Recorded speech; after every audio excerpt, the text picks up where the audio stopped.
How quickly did you turn the page from the big win on Sunday to what's ahead of you? Immediately, actually. We started some research on Iowa and Baylor on our way home, on the drive home. And then my staff got to work. They've divided up the scouts, and they had everything in the can and ready by the time that game was over yesterday. Is there a team that maybe Baylor resembles most that you've faced this season? No, a little bit like my old Zag teams. We loved the high-low game. We didn't have Kalani Brown and Lauren Cox to run it, but that's something that I did until Courtney Vandersloot dropped in my lap, so to speak. Then we started to spread people out and run a lot of ball screen. But I love the high-low game.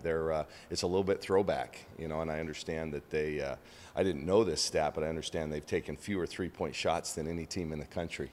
So it'll be real contrast of styles. That's probably going to be the narrative all week, so we can just get it out of the way. Just how different are the two teams and how the way they go about their business? Oh, well, yeah, a lot different. I mean, they're just so big. The good thing is we just got done playing Tierra McCowan, so we've at least have a little bit of experience of trying to defend a powerful post player.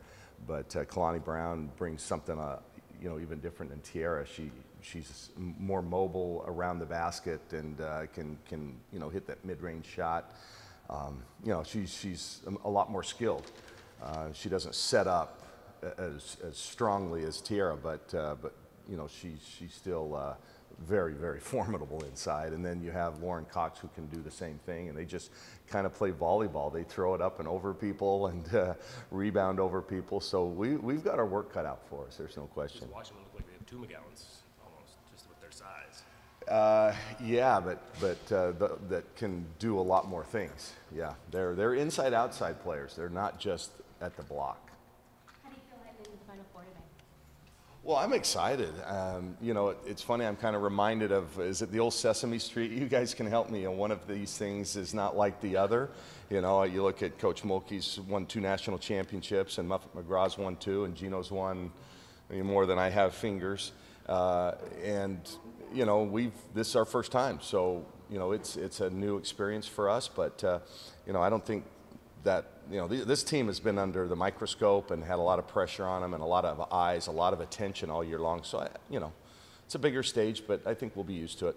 With the first time, what are you focusing on then with your team and with the women? We're not going to change. We are who we are. I think we're the loosest team.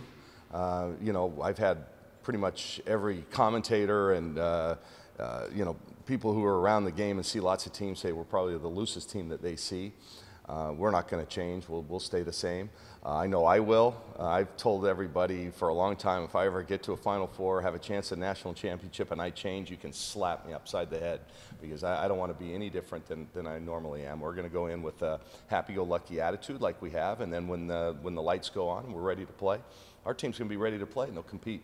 How much do your players, the quote, the bulletin board material, is that something they look at because they're going to be the underdogs, and I think a lot of people are probably going to be picking every other team maybe besides you there. Do they read that? Do they see that at all? Do you embrace that? I don't know if they see it. They probably do, because they're all on social media. But hopefully they don't take it to heart, and if they do, use it to fuel. I know Sabrina's done that over the years when she has doubters and haters. She uses that as fuel to, yeah, I'll show you. But no, I don't think so. I think we're confident in who we are, and the fact that we've been knocking on the door. I think our kids are ready and excited to hopefully now push through. We've pushed through one ceiling. We want to go a little bit further.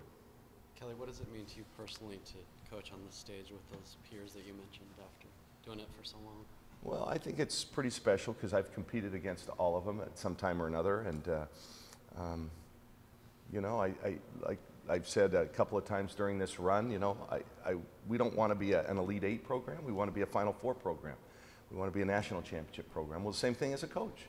I don't want to just be an Elite Eight coach. I've been there 4 times. I want to be a Final Four coach, and I want to have a chance to test myself and my staff. Test ourselves on a bigger stage, a national stage, against Hall of Fame coaches. So, yeah, and personally, it's rewarding. But at the end of the day, I'm just happy for the players. I mean, I truly am. This is a great opportunity for them and a great experience. Something they'll remember forever. Kelly, after you talked after the game about the importance of your coaching staff, and that you went right up to them after the win and hugged them. I mean, can you just expand on that a little bit more about what? Because a bunch of them have been with you for the run here, and how important they've been to this improvement that this team's had. Well, yeah, we're all in this together, and we've been through this grind, and my coaching staff, you know, the coaches themselves, myself and the 3 assistant coaches, we were here from the beginning. And so this is a vision that we had. If you remember early on, we kept using the hashtag 4 and 4. That was, we wanted to be a Final Four potential team in 4 years, and we've done that. It took us 5 years to actually get to the Final Four, but we were a Final Four team potentially going into that. So, you know, it's not just what you see on the court. I mean, they are living this. They take it home with them. They're on the phone each and every night. They're traveling the world to find talent, and you know, it's more than just working with the players that we have. It's a 24/7, 365-day-a-year job for the coaches, and so to see them rewarded that way is also very special to me. Mississippi State was obviously a team capable of not only getting to the Final Four, but to the championship game. How do you think outlasting them in that game will help you guys? Oh, I think it was huge, and what a great game. I mean, that had to have been one of the best games of the tournament. Well played by both sides. You know, either team could have and deserved to win. I'm glad we did, but yeah, I think that was great because they've been there, they've done that, and I think to get to that next step like we have, you've got to beat somebody who's been there, you know, and done that, and we did. We showed that we can play against the best and beat the best. You said you aren't going to change who you are, what you do. Have you reached out to any of your peers who have been there before to talk to them just about this experience and how to handle it? Absolutely. I talked to a few coaches who've been to the Final Four just to say, hey, what worked for you, what didn't, including Dana. I spent some time with Dana yesterday, and he gave me some great advice, and I'm going to use it. And what a lot of them did say was, don't change. You know, now's not the time to put in new stuff or try to change who you are. Just go with what's gotten you here and see if it works. So, yeah, Dana was a big help and very supportive. You guys, I think we're very, very fortunate at the University of Oregon to have somebody like Dana here, and he doesn't just help his own program; he's helping others. Certainly helped me.